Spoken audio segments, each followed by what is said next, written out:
Hi, I'm Tim. Welcome to our channel and thanks for logging on. Today I'm going to walk you through every phase of the usage, care, and maintenance of your Bell & Ross experimental BR-X1-RS18. This is a timepiece that is automatic winding by caseback winding mass, which you can see through the caseback sapphire. So it winds itself via the kinetic energy of the wrist, but you can manually wind the watch should you desire to, such as an occasion when the watch may have run down, by taking the crown and threading it out from its stem tube assembly until you feel a pop.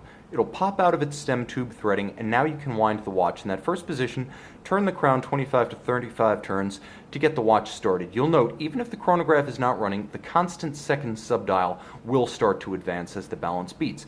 Now you can set the time, set the date, put the watch on the wrist. It will continue to wind itself. But if you wish to wind completely, turn 45 to 55 turns, or listen for the click or tick as the bridle-style mainspring slips in the case. Inside its mainspring barrel, that bridle mainspring will slip to relieve excess tension. You cannot accidentally overwind the watch. So simply use the rule of thumb, 45 to 55 turns, or listen for the subtle audible sign that the watch is fully wound.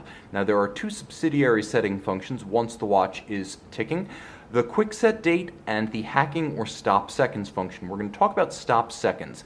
I have stopped the constant seconds hand, which pertains to the minute hand and the hour hand. Remember, chronograph seconds can be activated or deactivated. The constant second at 3 o'clock is always ticking, and that is your time of day seconds. Now, pulling the crown out 2 detents, you'll feel it pull to a stop, and you'll hear 2 detent locks as you move out to that position. You then use an accurate reference, such as an online atomic clock set to your time zone, and you want to set the correct hour, so you want to set your current hour, but you want to set to the next nearest minute. So let's say it is 7:05 where I am right now. Well, I've stopped my seconds hand at the index. It is 7:05 right now, but I'm going to set my watch to 7:06, because now I have 7, I have the index, I have the next nearest minute, and my reference time is now just a few seconds behind and catching up to the time I've set. When the reference time aligns with the hours, minutes, and seconds that you have on the dial of the watch, you push the crown back in to the winding position, you resume the beat of the balance. Now you've synchronized to a reference time. There is an intermediate position, 1 detent out from the winding position, where you can quick set the date at 6 o'clock. Now you note, as I turn the crown counterclockwise, I'm cycling the date, 9, 10, 11, and I'm doing all this rapidly, so if the watch runs down or encounters an irregular length month, you have that quick set function to rely on. But you should never use the quick set function between the hours of 9 p.m. and 3 a.m. That 6-hour span is the time during which the watch is engaged in the automatic turnover of the date. So if you attempt to use the quick set during the danger zone at 9 p.m. to 3 a.m., you can crash the movement, severely damaging the watch. So always take care to set the watch out of the danger zone or confirm that it's not in the danger zone before you start using the quick set. We're going to now thread the crown back in, because that is always the smart thing to do. By threading the crown in, you ensure the watch is water resistant as rated, but also protected from abrasion and shearing. The timepiece features a chronograph. The chronograph is used by starting with the pusher at 2 o'clock, and you will note that the classical audio-visual symbology is present in the traction pads on the rocker-style chronograph switches. There is a small ingle nook that you can use for leverage. It also features a high-traction Renault Sport yellow vulcanized rubber, and you can use it to lock your thumb in place and easily actuate the rockers. Now keep in mind that you should always obey the sequence that is mechanically mandatory. You start and you stop with the pusher at 2. You can resume using the pusher at 2 if you've stopped the chronograph, but you must stop it again before engaging the reset trigger at 4 o'clock. You can never reset a running chronograph or you will damage the watch. Keep that in mind. Always start, stop, and reset in that order.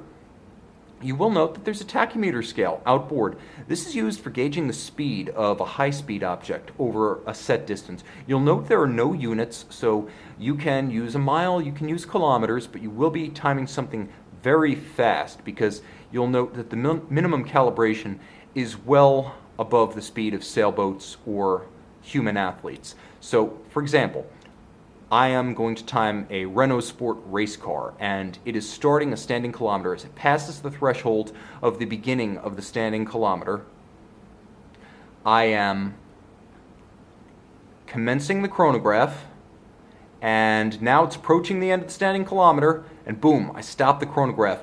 Once the standing kilometer is completed, I look at where the chronograph seconds hand is aligned with the tachymeter, and you can see it's aligned with 300. So that Formula One car was traveling at 300 kilometers per hour as it traversed that standing kilometer. Now, of course, you reset, and we discuss handling hazards. First, always use the correct Bell & Ross strap tool when swapping out the strap. Using the incorrect strap tool that is not of the proper gauge can gouge the lugs and damage the timepiece, so always take care to use the correct strap tool.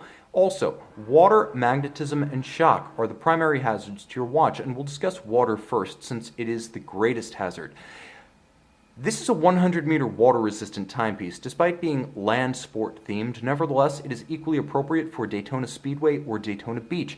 100 meters is sufficient per Bell & Ross for most aquatic activity short of professional diving. This is not a dive watch. Make sure that the watch is always on a water-resistant band before exposure to moisture, and this rubber strap certainly qualifies. Also, make sure that the crown is threaded down into its sleeve. Don't use the chronograph pushers, don't use the crown, don't wind, don't set, don't stop, start, or reset the chronograph, not just while the watch is submerged, but while there is water on any part of the case. Now, you can have the chronograph running in the water, that's fine. You can have the chronograph mechanism engaged, you just can't cycle the chronograph to stop or reset. You want to make sure that all of these functions are disused and all of these controls remain flush to the case when the watch is wet to avoid accidental drowning.